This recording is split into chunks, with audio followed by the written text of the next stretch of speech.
Le cadeau de Kiko, un conte de Marc Quentin.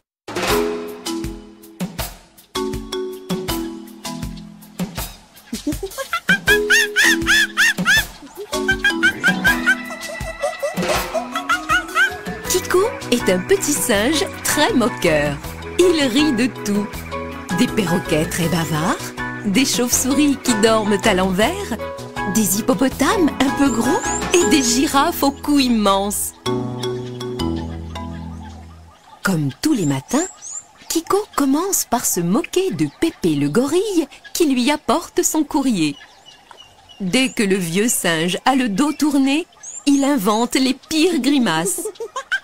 Et après s'être bien amusé, le fripon ouvre sa lettre. Vous êtes l'heureux gagnant de notre loterie de la savane.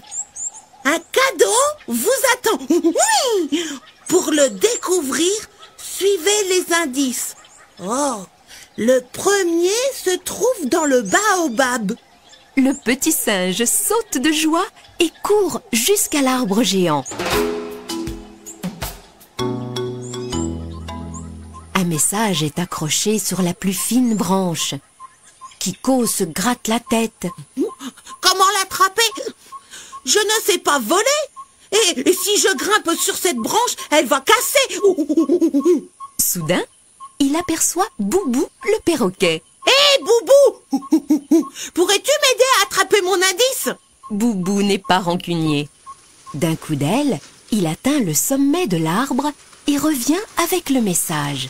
Le deuxième indice se cache dans le noir la nuit comme le jour. Boubou agite ses ailes et s'écrie. Il doit se trouver dans une grotte. Bravo Boubou! Bravo Boubou! Et ensemble, ils partent vers les montagnes.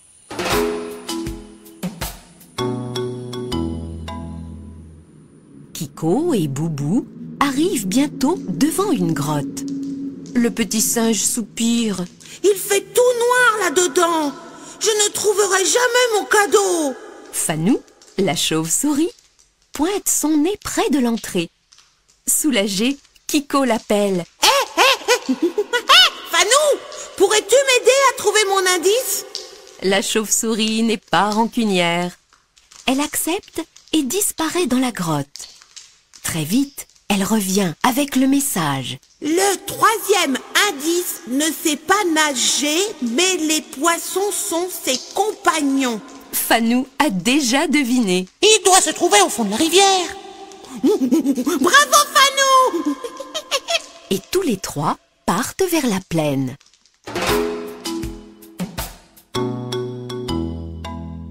Kiko, Boubou et Fanou s'arrêtent devant la rivière. Le petit singe grimace. Je déteste l'eau.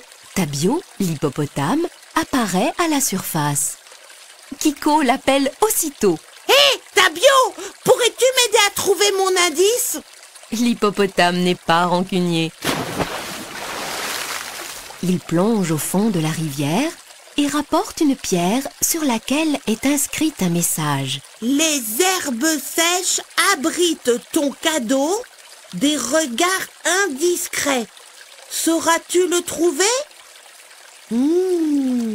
Tabio agite ses oreilles. Ton cadeau doit se cacher parmi les herbes de la savane. Bravo, Tabio! Et tous les quatre repartent vers la savane. Hélas, dans les hautes herbes, on n'y voit pas grand-chose. Kiko sanglote. Je peux dire adieu à mon cadeau. Mais soudain, il aperçoit Samba, la girafe. Hé, Samba! Pourrais-tu m'aider à trouver mon cadeau? La girafe n'est pas rancunière. Du haut de son long cou, elle scrute la savane et s'écrie. Par ici, j'aperçois quelque chose entre les herbes. Kiko et ses compagnons se précipitent et tombent sur un délicieux plateau de fruits. Noix de coco, ignames, oranges, bananes et un dernier message. Ton plus beau cadeau Ce sont tes amis sans qui tu ne serais jamais arrivé jusqu'ici. Kiko baisse la tête. C'est vrai, il s'est souvent moqué de ses amis. Mais par chance, les animaux ne sont pas rancuniers. Et ça, Pépé le gorille le sait. Son plan a fonctionné. Kiko a tout compris. C'est promis, les amis. Je ne me moquerai plus de vous. Enfin, presque plus. Parole de Kiko. En attendant, bon appétit. Son courrier sous le bras, Pépé sourit. Tranquillement, le vieux singe quitte sa cachette et s'éloigne entre les hautes herbes.